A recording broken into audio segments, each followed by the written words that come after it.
Whakatōhea iwi and Opotiki has embarked on a journey of transformation.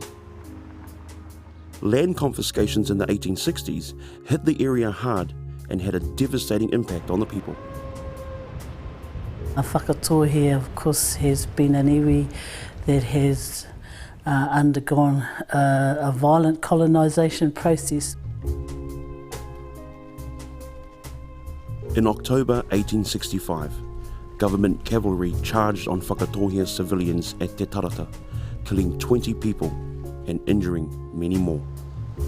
And despite that, our people have managed to come back from that legacy. We were once a nation of traders, we were shipbuilders, we traded overseas. Each hapu had their own enterprises and were thriving up until the invasion of Whakatōhea. My grandfather spoke about a prosperous time.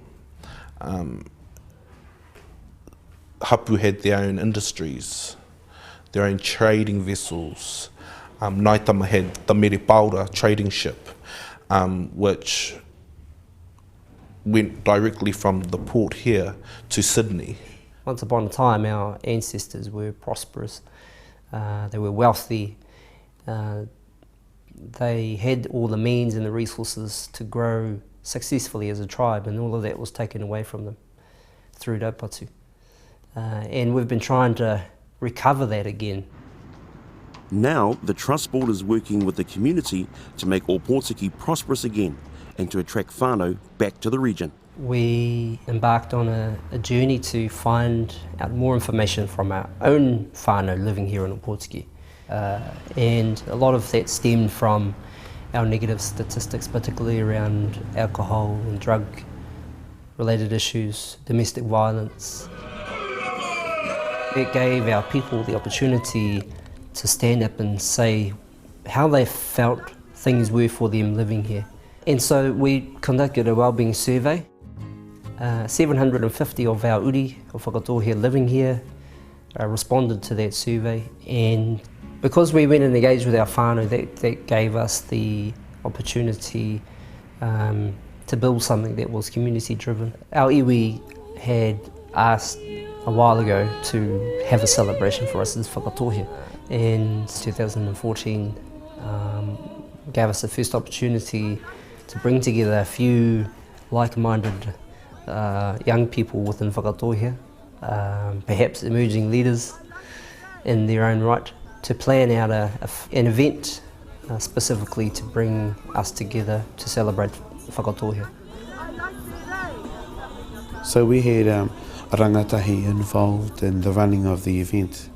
We had our iwi team, which was made up of rangatahi from each hapu, from different schools, you know, and getting the message out there of no violence.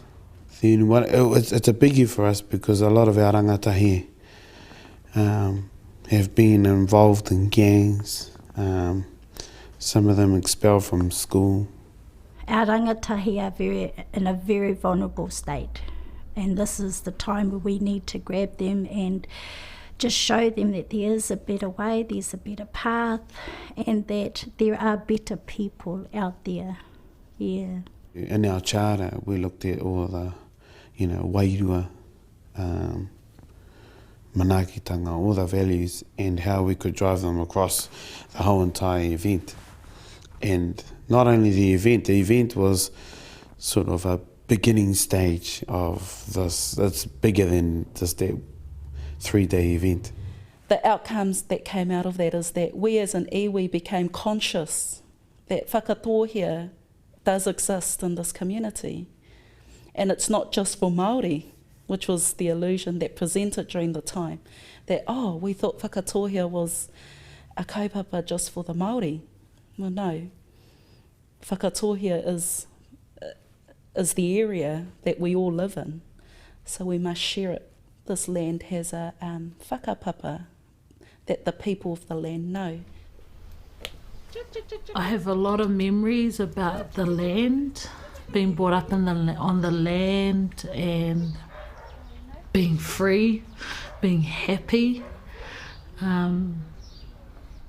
never hungry, having a horse and dogs and cousins and aunties around and the beach.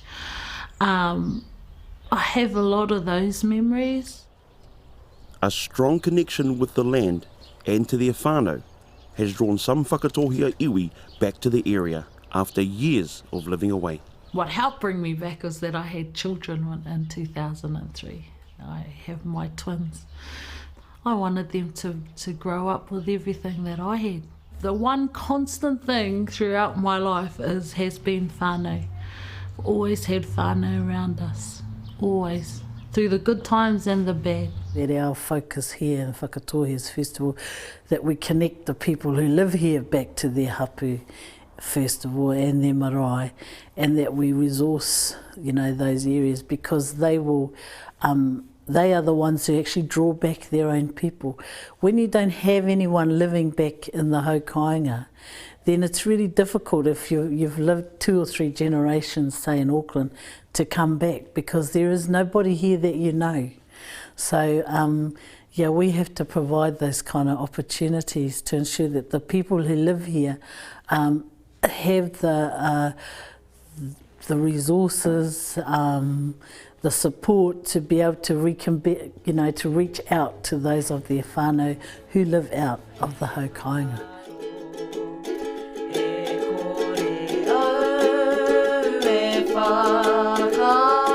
We moved back to Rotorua when she was 6 months.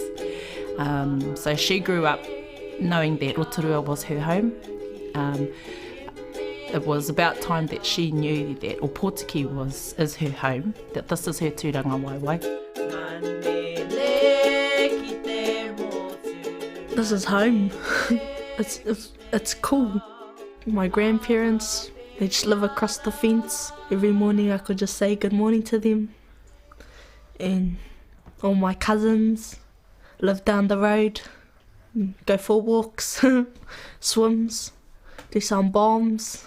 I never knew much about Omarumutu nor my Whakatohia side, so once I saw that land and put my feet on it, and that was the beginning of the journey into my Whakatohia side.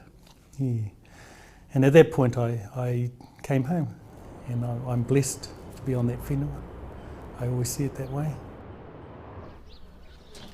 And for those of us who do have that and were given so much, and whose old people, mothers, fathers, cousins gave us so much, we now have a responsibility to give. That's iwi. I know my mum had this dream, and she's like, the dream is to live off the land. So we started that journey a couple of years ago, and can you live off the land with 2 people? No. It takes a whānau, it takes a tribe to work the land, to nurture the land. Yeah. We saw an opportunity with my brother and some of his people. He's part of a group. There are a consumer group, so they've come through their mental health issues or whānau issues, and they've created a group. And actually it was our whānau asking if they could help us. I run a day program. We have 9 programs a week, which ranges from the RAP program, which is Wellness Recovery Action Plan. So it's a journal that our whānau do around their recovery. We also do What's Cooking, so they learn how to cook on a budget. Also we've done horticulture and permaculture with Takirau Timeless Technology.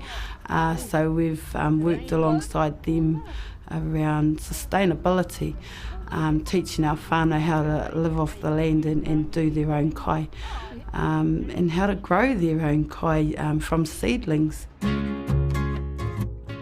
And there's regularly about 8 or 10 who come here, and they're all from all over town, out of town, and they come and work this land gently.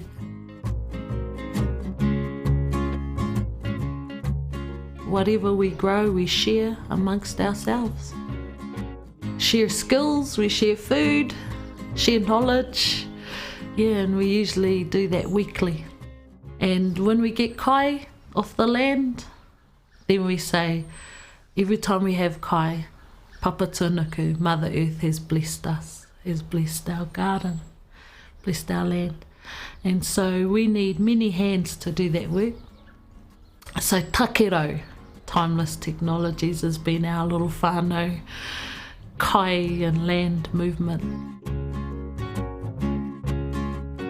The muscle movement in Orangi here that we're doing in resistance training, it helps with building the muscles around the joints. Gym owner James Winiata is another Opotiki resident who is investing in the community. But it's more to it than just the health and fitness. It's actually the mental side that it helps them with as well, with overcoming obstacles and that in life. We also employ people from the college as well, and so we give them the experience in a working environment. So when they do go out for a job later on, we can reference them, and they come here for employment. Hope you fellas counting what we're up to. Having a gym across the road is a great opportunity for us. Our whānau attend there twice a week in the mornings for an hour, and it makes them feel good after it. So yeah, it's just awesome. Just a bit of exercise and good for the health and fitness and mind and body and spirit. Looking after physical well-being is just one part of the program. So we take them back to learning their pepeha, which is where they're from. So connecting them back to their marae, their maunga, their iwi, and their awa and their hapu. So yeah, teaching them those is just awesome. And we've had a lot of whānau that didn't know that or don't know where they're from or who they are. So being able to help them research that has just been awesome, and the change in their self-belief, in themselves and finding who they are is just priceless. Transformative change is also the goal of programs run by Te Korowai Aroha o Aotearoa. Well, the journey started when I attended the Moriora training for myself, and that was to uplift me and for me to be proud to be Māori, which it did. And from there I wanted my daughter to be exposed to that. We're finding that most of our rangatau kind of get lost in who they are. So it's always a good thing to go back and remind them of who they are, where they come from. Te Korowai Aroha also offers the Mahuri Tōtara program for rangatahi. Mahuri Tōtara is kind of it's a natural phenomena. It's not just the name, or it's not just the title of a program, but it actually Mahuri Tōtara talks about a stage of development in the life of a tōtara tree. Tōtara is the strongest tree that we should know of, because that's what our tupuna used to build their waka, and their waka were indestructible. So for me, that is, Mahuri is for our children to grow and become strong in whatever they do. So that course, straight away, the name caught my attention. Also, the other thing about a Mahuri Tōtara is that it actually needs to be sheltered to be able to grow. And so, and once it gets to a certain stage, then the bigger tōtara trees can kind of give it the space and the light that it needs to continue the development of the tōtara. And so, in terms of the wānanga of Mahuri Tōtara that we do with young people, it's really to provide that space where they're fully sheltered, fully protected, and it's also a safe space. It's also a safe space, and it's not quite a space where they're expected to be in the light to get the sun, but it's a space where they're still nurtured, where they can be what they want to be, and say what they want to say, and do what they want to do. So when the opportunity came for the rangatahi and whakatōhia to attend Mahuri Tōtara, then I thought, this is great, this is something that I want for her. From what we saw sort of gave us this hope that we could have that program and facilitate it here in Whakatohea for our own rangatahi. We just always got to remember that everything has mana tapu Māori, right? Mana tapu Māori so is like if you're gonna take on our body and our clothes, so it protects us. Without them, there wouldn't be us or a purpose. Māori is like the life source, and tapu is surrounding Māori and it protects it, and mana protects the tapu. And if you break the mana, it will breach your tapu, and if the tapu is breached, then you have no life because it's got to your Māori. So I think through this program it's helped my children actually realise what those values actually mean, and also for them to get in touch of them as Māori, yeah, and going deep into knowing who they are and where they come from. So knowing who you are and where you come from through your pepea is one thing, but knowing where you come from and who you are as a person and as a Māori, and where your roots, your tupuna have brought you through, I think isn't even more. So my children enjoy that. I'm more confident in myself because if you're confident in yourself, you know that your mana won't get breached and your tapu, and you'll be safe, and yeah.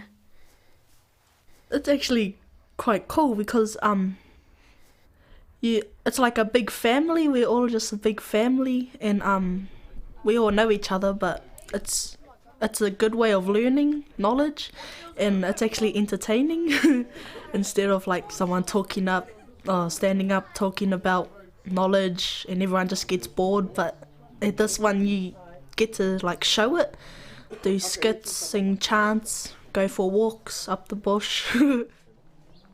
I can relate to what some of the kaiakos are saying. If they like talk about aroha, I'm like, oh yeah, I know what that is, my mum taught me. And like I can relate to it because I already know what it means. And I sound like the smart one because they're like, hands up if you know what aroha means. I'm like, yeah, that's me. Even though I harp on to my daughter about all these values, it can get sickening to her. So it's cool when other people come in and reiterate what I've said, because I'm just mum. Mum doesn't know much.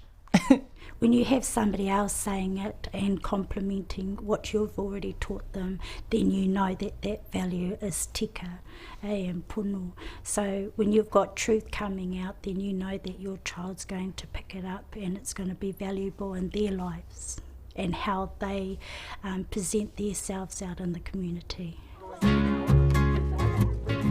This mahi with rangatahi and right across the iwi is underpinned by the notion that traditional Māori values have enormous power to fortify and protect whānau. Living with these values today helps strengthen whānau and keep them safe for generations to come. For me, I think what's helped them grow is they're being given a voice. You know, it's not all about the adults and the nannies all telling them what they have to do. It's letting them tell us, what about this? How shall we do it this way? Providing opportunities for whānau to remain in the rohe is an ongoing challenge for whakatohea. Well, employment's always have been an issue, especially in rural areas. It's mostly kiwifruit industry around here, but to see that something else is going to be provided for them, that they're reaching for that too, and knowing that there's going to be something for their children and their mokopuna is a big thing. An important part of Whakatohea's wider vision is the development of New Zealand's first commercial open ocean marine farm. The inaugural harvest brought in 50 tonnes of greenlip mussels. A local processing plant to be built on Opotiki harbour side will be the next step in creating sustainable employment in the region. The mussel farm project, that's huge for our community. It's going to create jobs and training for our people. That's a huge opportunity for our people in our community. So I've had a few whānau come from our service moving into the training unit to learn, do the courses and get them ready for work. So that's just been awesome to see that happening before our eyes, and it's real. I think there's a lot of preparedness going into getting our whānau ready to be able to engage in those opportunities when they come, because there is a lot of development going on, local businesses, people are building capacity and training, and I think it's great. The goal is that there's going to be more jobs and people here. So it's about getting people ready for work, and understanding, sharing that knowledge of, like, it takes a while to actually move ahead in life too. So people think I'm going into employment and things are going to change. Well, it doesn't happen overnight, so it's about that continuous growth and role modelling to our children that this is the future we want for you.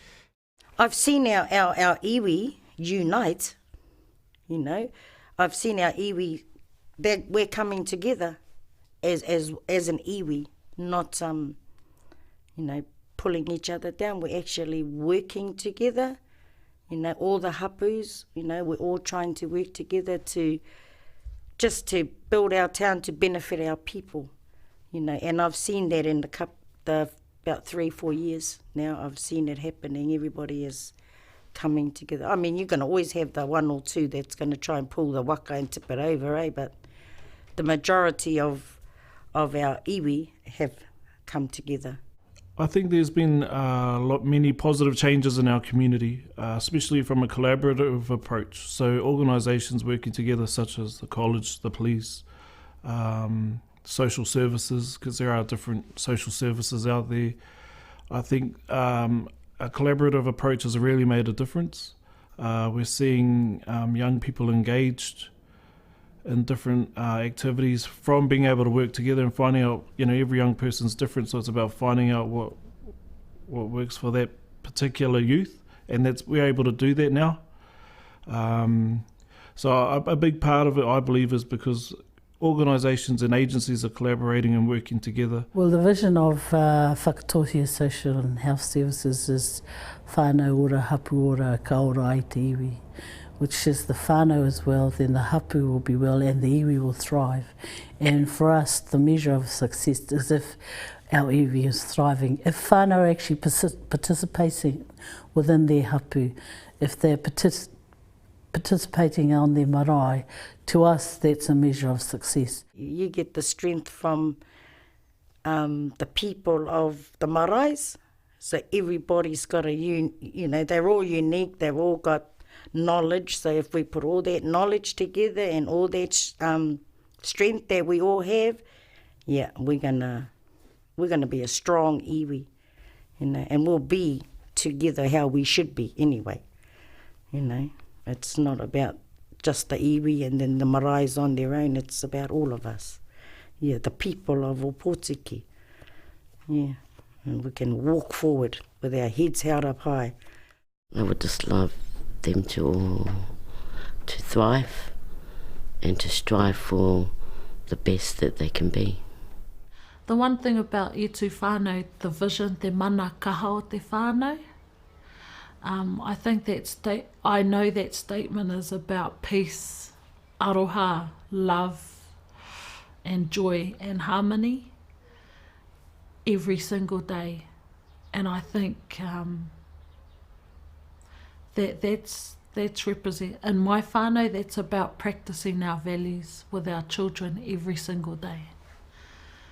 And through that, what I know through our lived experience as a whānau is by living by those principles, is that they will overcome no matter what happens in their lives. They're going to change the world, our kids, for the better, I reckon. All these children that are stepping forward to become leaders, I mean, they're going to change the world, not only for Māori, but for all races. We plant the seeds of some of the trees that we'll never get the opportunity to sit under. but we do it anyway. To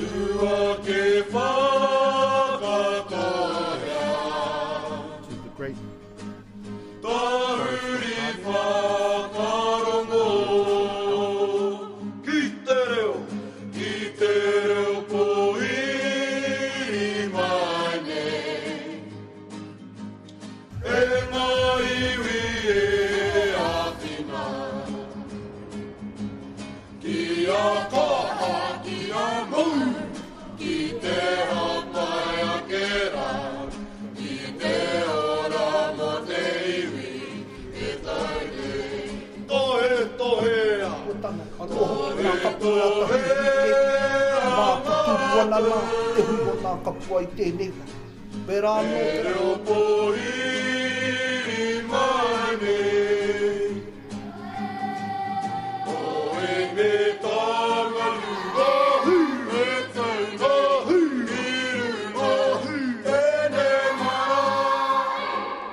E tū whānau, te manakaha o te whānau.